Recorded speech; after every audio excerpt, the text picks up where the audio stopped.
The grinder is the bottleneck, and you cannot replace it. The Barista Express makes great espresso, but only if you never need to grind very fine. Here's the honest truth. Here's what you get. The Breville Barista Express delivers third-wave specialty coffee at home using the 4 keys formula and is part of the Barista Series that offers all-in-one espresso machines with integrated grinder to go from beans to espresso in under 1 minute. Dose control grinding. Integrated precision conical burr grinder grinds on demand to deliver the right amount of freshly ground coffee directly into the portafilter for your preferred taste with any roast of bean and optimal. Water pressure. Low pressure pre-infusion gradually increases pressure at the start and helps ensure all the flavors are drawn out evenly during the extraction for a balanced tasting cup. The integrated conical burr grinder is genuinely convenient.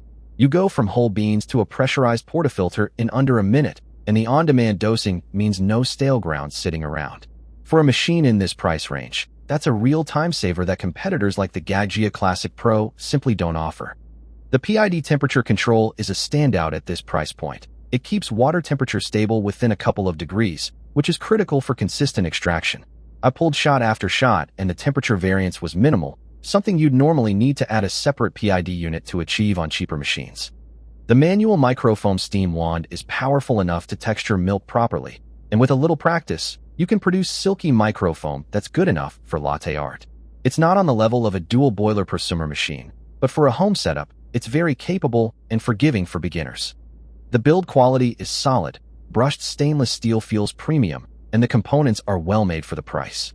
The 67-ounce water tank is removable and easy to fill, and the overall footprint is compact enough for most countertops, unlike bulkier commercial-style machines.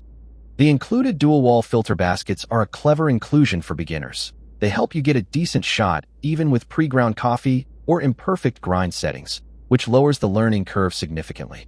That said, you'll want to switch to single-wall baskets once you dial in your grind. The grinder is the biggest letdown. It has only 16 grind settings, and the step between each is huge. I found that one click was too coarse for a proper ristretto, and the next click was too fine, choking the machine. For a machine that costs this much, you expect a grinder that can actually dial in a shot, not one that leaves you guessing. The 54mm portafilter is a non-standard size, which means you're locked into Breville's accessories. If you want a better tamper or a naked portafilter, you'll have to hunt for third-party options, and they're not as plentiful or cheap as the standard 58mm ones used by most other machines. The steam wand, while capable, is not great for back-to-back milk drinks. It's a single boiler, so you have to wait for the machine to switch from brew to steam temperature, and the wand itself is a bit slow to produce enough pressure for serious microfoam. If you're making multiple lattes for guests, you'll be waiting a while. At $750, the Barista Express is in a weird spot. It's not cheap enough to be a casual purchase, but it's not built to last like the Gaggia Classic Pro, which you can mod and repair for years. The internal grinder is not serviceable, and if it breaks, you're looking at a costly repair or a whole new machine. If you're a beginner who wants a single-box solution and don't mind the grinder's limitations, the Barista Express is decent. But for the same money, you can get a better grinder and a separate espresso machine that will outperform it and last longer. If you're torn between this and a separate grinder and machine, check the links in the description for my recommended alternatives.